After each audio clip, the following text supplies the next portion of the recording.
Hello everyone, कैसे हैं आप सब। आई होप आप सब अच्छे होंगे। तो आज हम बीएससी फर्स्ट ईयर के अंदर अलजेब्रा पढ़ेंगे, ठीक है ना।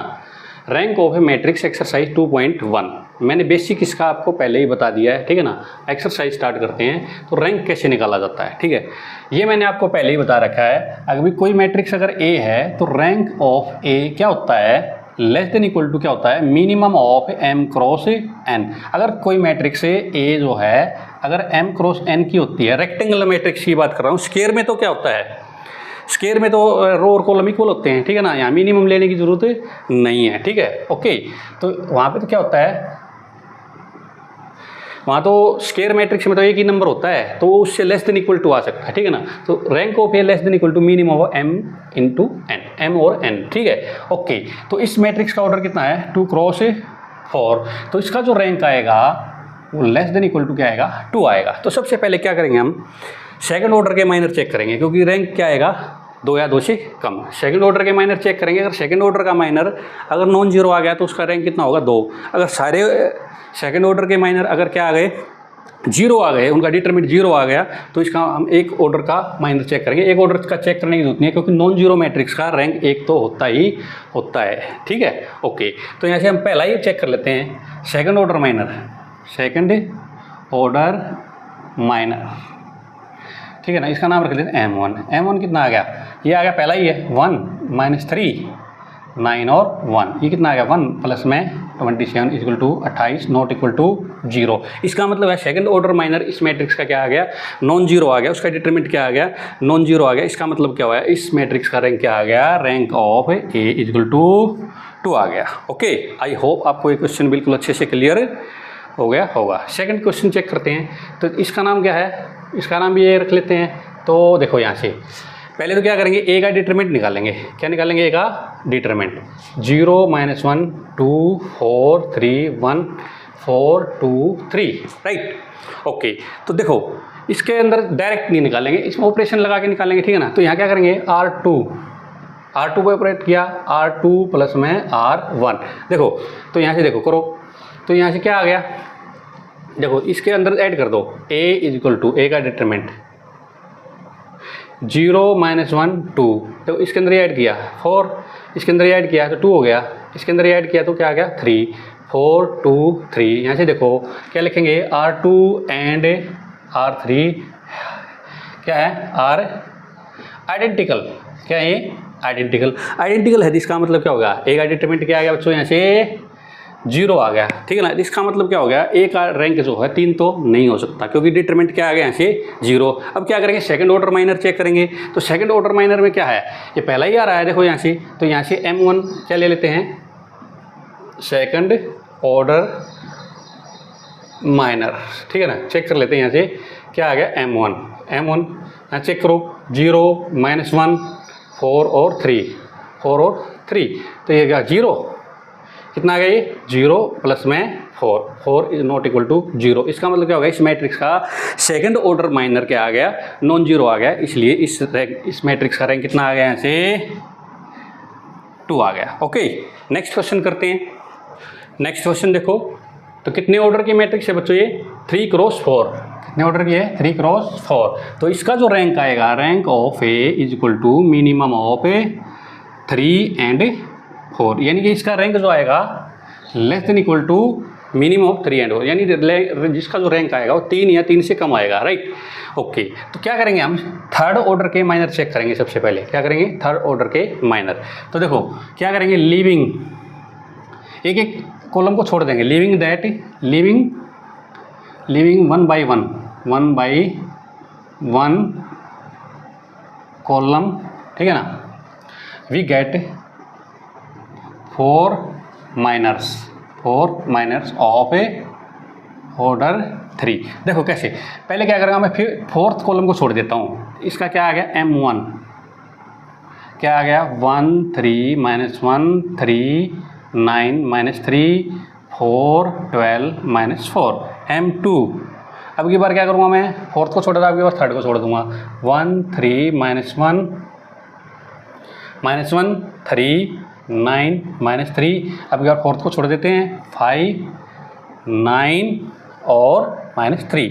अब क्या आ गया M3, अब की बार सेकंड को छोड़ दूंगा 1 3 -1 और 4 12 और -4 5 9 -3 M4, अब की बार फर्स्ट को छोड़ दूंगा राइट, तो आ गए 3 9 -3 4 12 -4 5 9 और -3 राइट।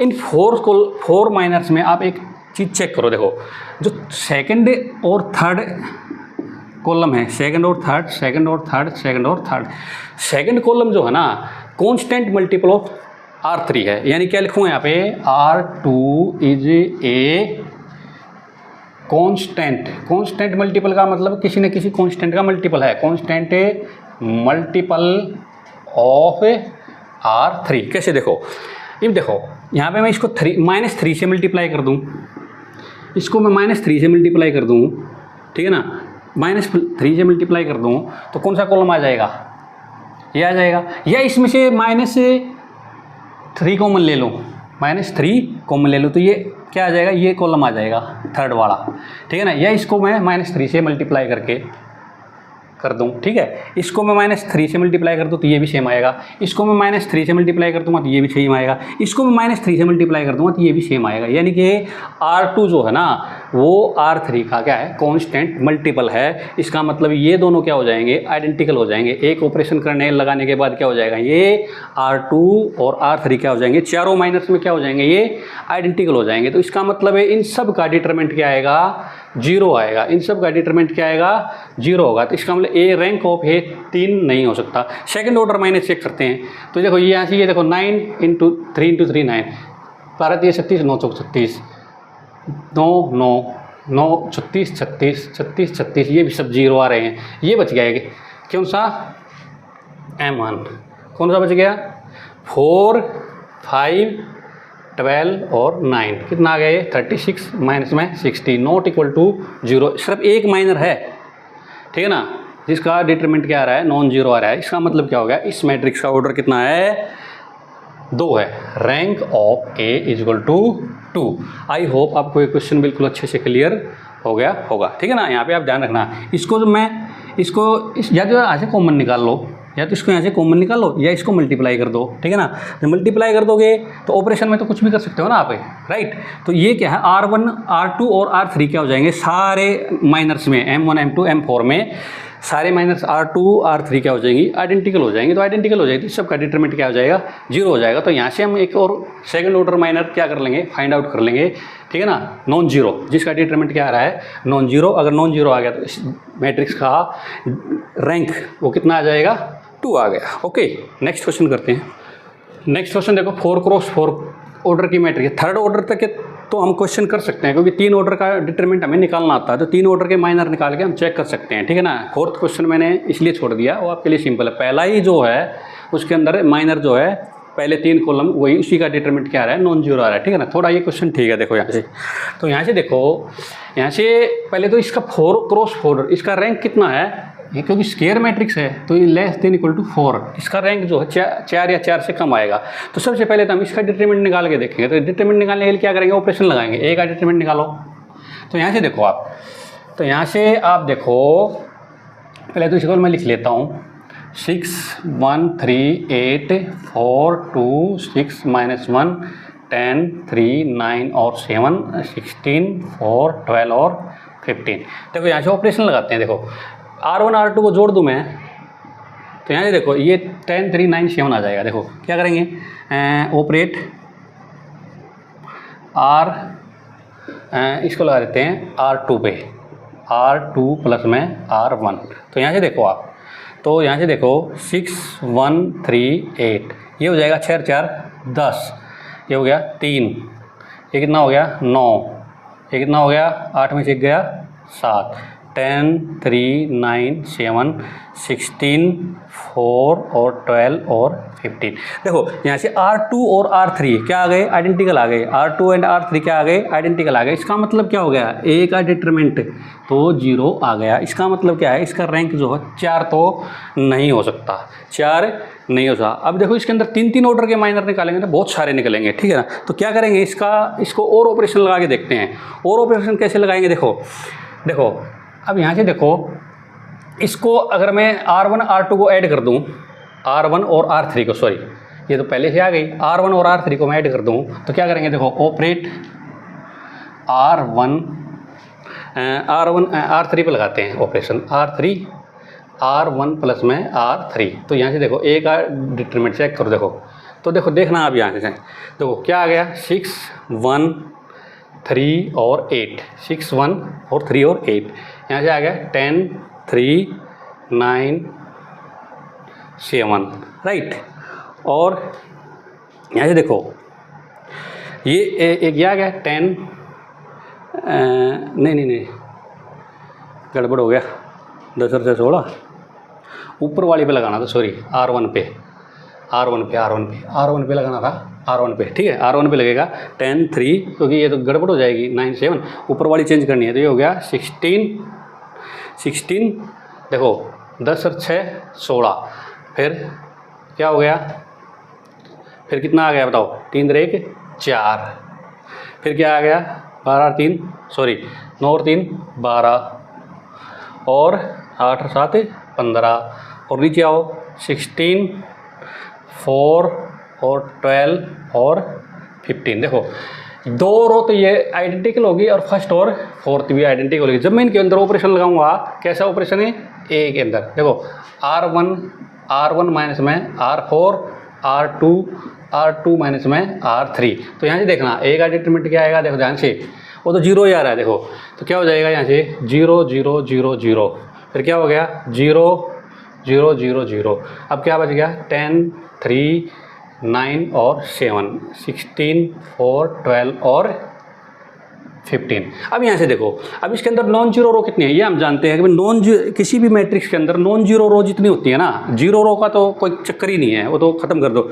जितनी भी उसके अंदर नॉन जीरो रो होती है उसका रैंक उससे लेस देन और इक्वल टू आएगा। तो यहाँ से क्या आएगा, rank of A less than equal to क्या आएगा 2, क्योंकि नॉन जीरो रो कितनी है इसके अंदर 2। ये मैं पहले सारी थ्योरम करा चुका हूँ, ठीक है ना। तो यहाँ से क्या आएगा 2 क्रॉस, अब देखो यहाँ से, अब यहाँ से हम क्या कर सकते हैं, 3 ऑर्डर के तो बनेंगे नहीं, क्योंकि 3 ऑर्डर के तो एक रो क्या हो जाएगी 0 हो जाएगी, प्योर 0 सब में, राइट। तो यहाँ से हम चेक कर सकते हैं, देखो यहाँ से पहला ही ले लेते हैं M1, सेकंड ऑर्डर माइनर कितना आ गया यहाँ से, देखो 10, 3, 16 और 4 कितना आ गया 40 माइनस में 48 नॉट इक्वल टू 0।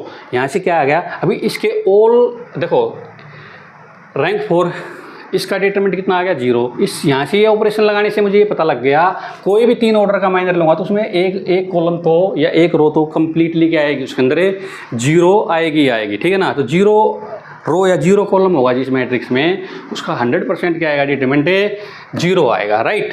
ओके, अब देखो आप, अब सेकंड ऑर्डर माइनर क्या हो गया, नॉन जीरो आ गया। तो इस मैट्रिक्स का रैंक कितना आ गया 2 आ गया। तो इससे मैट्रिक्स के आप जितने भी थर्ड ऑर्डर माइनर लोगे ना, सब का डिटरमिनेंट क्या आएगा 0 आएगा। क्यों आएगा, क्योंकि एक रो या एक कॉलम कंप्लीटली क्या हो जाएगा, इसके अंदर 0 हो जाएगा। तो जिस मैट्रिक्स के अंदर एक रो या एक कंप्लीट कॉलम 0 होता है, उसका डिटरमिनेंट हमेशा 0 आता है, राइट। आई होप आपको ये क्वेश्चन बिल्कुल अच्छे से क्लियर हो गया होगा, ठीक है ना। तो इस टाइप के क्वेश्चन आप सोल्व कर सकते हो, राइट।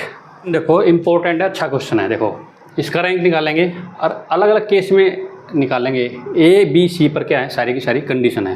तो यहाँ पे क्या है, ए बी सी आर रियल्स, ठीक है ना। रियल्स में तो पॉजिटिव भी हो सकते हैं, नेगेटिव भी हो सकते हैं, इक्वल भी हो सकते हैं, नॉट इक्वल भी हो सकते हैं, सारे केस लेंगे, राइट। ओके, तो सबसे पहले इसका डिटरमिनेंट निकालेंगे। ये हम 12वीं क्लास का क्वेश्चन है, 1 1 1 डिटरमिनेंट तो हमें तो निकालना आता ही है। ए cube B cube C cube, operate करेंगे। देखो ये इनको 2 को क्या बना देंगे 0, तो ऑपरेट करो, ऑपरेट C1 माइनस में C2 माइनस में C3। तो यहाँ से क्या आ जाएगा, ए का डिटरमिनेंट है, देखो ये हो जाएगा 0 0 1, A minus B minus C और C, A cube minus B cube minus में सी क्यूब और C cube, right. Taking common A minus B and B minus C, right. तो यहाँ से देखो, यहाँ से मैं कर देता हूँ ए माइनस बी और बी माइनस सी को क्या ले लिया मैंने कॉमन, यहाँ से भी ले लेते हैं। ये आप जानते हो फार्मूला क्या होता है, ए क्यूब माइनस बी क्यूब होता है ए माइनस बी, और यहाँ से होता है ए स्क्वायर प्लस में बी स्क्वायर माइनस में प्लस में ए बी, ओके। माइनस, हाँ यही होता है, राइट, ओके। अब देखो ध्यान से, तो यहाँ से अब देखो, यहाँ से हो गया 0 और 1, ठीक है ना। तो मैंने जो कॉमन लिया है वो कहाँ से लिया है, A minus B minus C from C1 and C2 से, ठीक है ना। कहीं इसमें से नहीं आएगा, C1 और C2। यहाँ पे भी a माइनस बी मल्टीप्लाई है लेकिन वो 0 हो गया, यहाँ पे b माइनस सी मल्टीप्लाई है वो 0 हो गया, ठीक है। इसमें, ठीक है, ओके। तो यहाँ से 1 बच गया, यहाँ क्या बच गया c, यहाँ से क्या बच गया a स्क्वायर प्लस में b स्क्वायर प्लस में b स्क्वायर प्लस में c स्क्वायर प्लस में cb, और यहाँ बच गया c क्यूब। तो देखो अब क्या करेंगे, expanding by expanding by R1। इससे आगे देखो क्या करेंगे, एक्सपेंडिंग बाई R1, जहाँ ज़्यादा जीरो होना उसी कॉलम से या उसी रो से एक्सपेंड करना चाहिए। तो क्या लिखेंगे यहाँ पे, एक्सपेंडिंग बाई R1। तो यहाँ से देखो, इससे कर देंगे एक्सपेंड, दिस क्या आ जाएगा यहाँ से, ये तो एज इट इज रहेगा, कौन सा, a minus B minus C, right. और यहाँ से क्या हो गया, इसको ब्रैकेट लगा लेते हैं, दिस माइनस दिस, राइट। तो ये हो गया मेरे पास B square plus C square plus में बी सी माइनस में ए स्क्वायर माइनस में बी स्क्वायर प्लस में A B, right. B square से बी स्क्वायर कैंसिल हो गया, तो ए माइनस बी माइनस में सी, यहाँ से क्या आ गया, सी स्क्वायर माइनस में ए स्क्वायर, और यहाँ से कॉमन ले लेते हैं बी, ठीक है, प्लस में बी कॉमन ले लिया, तो क्या आ गया सी माइनस में सी प्लस में ए आ गया। यहाँ से क्या आ गया, सी प्लस में ए, यहाँ से क्या कॉमन लिया मैंने बी, तो सी प्लस ए क्या आ गया हमारे पास कॉमन आ गया, यहाँ से सी स्क्वायर माइनस में ए स्क्वायर, राइट। तो यहाँ से क्या आ गया, ए माइनस बी माइनस में सी, और यहाँ से सी माइनस में ए और सी प्लस में ए, ऐसे कर सकता हूँ इसको मैं, बी इंटू में सी प्लस में ए, राइट। यहाँ से सी माइनस से, यहाँ से देखो सी माइनस से कॉमन ले लेता हूँ यहाँ से, ठीक है, सी माइनस से यहाँ पे कॉमन ले लेता हूँ मैं, राइट। अरे यार ये गड़बड़ होगी कहीं ना कहीं, ये माइनस आएगा यहाँ पे, ये क्या आएगा माइनस, सी माइनस ए, तो सी माइनस ए क्या ले लिया मैंने टोटल कॉमन, तो क्या आ गया यहाँ से ए माइनस बी माइनस में सी, और यहाँ से सी माइनस ए कॉमन ले लिया, और यहाँ से क्या बच गया ए प्लस बी प्लस सी, ए प्लस बी प्लस सी। ये क्या आ गया मेरे पास है, ए का डिटरमिनेंट आ गया। क्या आ गया बच्चों यहाँ से, ए का डिटरमिनेंट। अब ए का डिटरमिनेंट तो ये ठीक है आ गया, लेकिन अब ए बी सी सारे के सारे क्या हैं, ये रियल्स नंबर हैं, क्या सारे के सारे रियल नंबर। तो अब इसके हम चेक करेंगे अगर भाई इन पे क्या क्या कंडीशन पोज की जा सकती है, राइट। तो मैं ये करता हूँ, अगर भाई सबसे पहले मैं ले लेता हूँ भाई A is not equal to B is not equal to C, and अगर देखो इनमें से कोई भी दो जीरो हो गए, कोई भी दो इक्वल हो गए ना, या ए इक्वल टू बी हो जाए या बी इक्वल टू सी हो जाए या सी इक्वल टू ए हो जाए, तो ये क्या हो जाएगा, पूरा डिटरमिनेंट जीरो हो जाएगा, क्योंकि दो कोई भी इक्वल हो गए तो डिफरेंस इनका तो जीरो हो जाएंगे। तो मैं क्या लेता हूँ पहला कि A is not equal to B is not equal to C, and इसको मैं ले लेता हूँ non zero, A plus B plus C is not equal to zero. हो सकता है ना भाई, कोई जरूरी थोड़ी है अभी ये दोनों ये नॉट इक्वल हों, ठीक है, नॉट इक्वल ऐसे ले लेते हैं, -1 ले लिया, -2 ले लिया, अरे 3 ये ऐसे ले लिया, इन दोनों का जोड़ -3 + 3 जीरो हो गया, ठीक है ना। तो कोई ज़रूरी नहीं है, राइट। तो मैं क्या करता हूँ, इन दोनों को, इन तीनों नंबर को नॉट इक्वल ले लेता हूँ, और a plus B plus C is not equal to zero. तो अगर ये अगर कोई भी दो इक्वल नहीं है और ये भी नॉन जीरो है, तो इसका मतलब क्या हो गया, ये नॉन जीरो हो गया। इस केस में क्या हो गया, rank of a is equal to क्या आ गया, 3 आ गया। क्या आ गया, 3 आ गया, ओके। दूसरा केस, सेकंड केस क्या कहता है, सेकंड केस 2 ये कहता है अगर भी a is equal to B is not equal to C, यानी इन दोनों में से कोई भी दो इक्वल हों, या तो ये ले लो या ये ले लो, a is equal to B ले लो या a is equal to C ले लो या b is equal to C ले लो, एक ही केस काफ़ी है, ठीक है ना। एंड क्या करेंगे, and a plus B plus C is not equal to zero, right. तो देखो इस केस में भी क्या हो जाएगा, अगर a माइनस बी जीरो हो गया तो इस केस में भी क्या आ गया, a का डिटरमिनेंट क्या आ गया, जीरो आ गया। a का डिटरमिनेंट अगर जीरो आ गया तो इसका मतलब रैंक ऑफ a क्या है, 3 नहीं हो सकता। रैंक ऑफ a 3 नहीं हो सकता तो कोई सेकंड ऑर्डर माइनर चेक करेंगे, कौन सा करेंगे, भाई मान लिया a इक्वल टू बी है, ठीक है ना, तो a इक्वल टू बी है, कोई बात नहीं भाई, दो ही तो इक्वल हैं, एक माइनर ये ले लेते हैं, कौन सा m1, कौन सा ले लिया 1 1 p और c, ये तो इक्वल नहीं है ना, ये इक्वल नहीं है, तो क्या आ गया b माइनस सी। तो इस केस में भी क्या होगा, हमारा जो डिटरमिनेंट जो माइनर है क्या नाम है a का, इस केस में a का माइनर, a का रैंक कितना आ गया, 3 आ गया। दूसरा केस ले लेते हैं, ये इक्वल ले लेते हैं, ये ऐसे कर लेते हैं। तो इस केस में क्या है a माइनस बी, ये फिर जीरो हो जाएगा। तो इसमें केस में माइनर कौन सा लेंगे हमें, b और a is not equal to, ये ले लेंगे 1 1 a b, राइट। इस केस में भी दो ऑर्डर का माइनर नॉन जीरो आएगा, इस केस में भी रैंक क्या आएगा, नॉट इक्वल टू जीरो आएगा, राइट। ऐसे भी ले सकते हैं, ठीक है ना, a is equal to c is not equal to p, ये तो आ गया अपने आप से, ठीक है ना। तो ये दो केस तो हो गए हमारे पास, ठीक है ना। तीसरा केस क्या है, तीसरा केस ये है, अभी a is not equal to b is not equal to c, but a plus b plus c सारे के सारे क्या हो जाएं, जीरो हो जाएं, क्या हो जाएं, जीरो हो जाएं। तो उस केस में क्या रैंक आएगा बताओ आप, राइट। तो इस केस में आप देखो,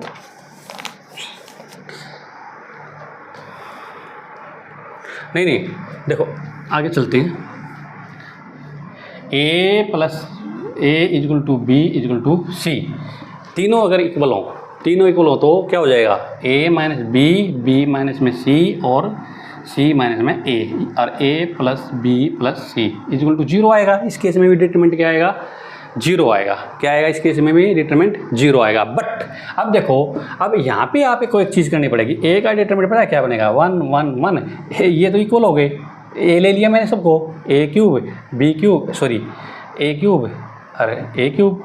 तो यहाँ पे डिटरमिनेंट देखो, एक तो ये जीरो हो गया, जीरो क्यों हो गया, देखो यहाँ से मैं ए कॉमन ले लूँगा, यहाँ से ए क्यूब ले लूँगा, यहाँ से मैं एक तो क्या हो जाएगा, यहाँ से मान लिया मैंने ए एक कॉमन ले लिया और एक इंटू में ए की पावर 3 कॉमन ले लिया, तो क्या आ गया यहाँ से 1 1 1 1 1 1 1 1 1। तो दो रो या दो कॉलम क्या हो जाएंगे, जीरो हो जाएंगे। एक क्या रहेगी इसके अंदर, एक ऑर्डर का माइनर क्या रहेगा इसके अंदर, एक ही क्या होगी, देखो मैंने मान लिया ऑपरेशन लगा दिया तो क्या आएगा 1 1 1, बाकी दोनों जीरो हो गए, R2 पे ऑपरेशन लगा दिया, R3 पे ऑपरेशन लगा दिया, तो एक ही नॉन जीरो रो बची। तो इसका मतलब क्या होगा, इसका जो रैंक आएगा ना, इस केस में क्या आएगा, 1 आएगा, क्या आएगा 1, राइट। समझ में आई बात है, बड़ा ही अच्छा क्वेश्चन है। आई होप आपको ये क्वेश्चन बिल्कुल अच्छे से क्लियर हो गया होगा, राइट। अगर आपको मेरी वीडियो पसंद आई हो तो प्लीज़ इस वीडियो को लाइक कर देना, शेयर कर देना और इस चैनल को सब्सक्राइब जरूर कर देना। Thank you. नेक्स्ट वीडियो में हम 2.2 एक्सरसाइज पढ़ेंगे। यहाँ से क्वेश्चन आता है, ये तो जस्ट आपके एक एक्सरसाइज थी, एक रैंक कैसे निकाला जाता है, ठीक है ना। Okay, thank you.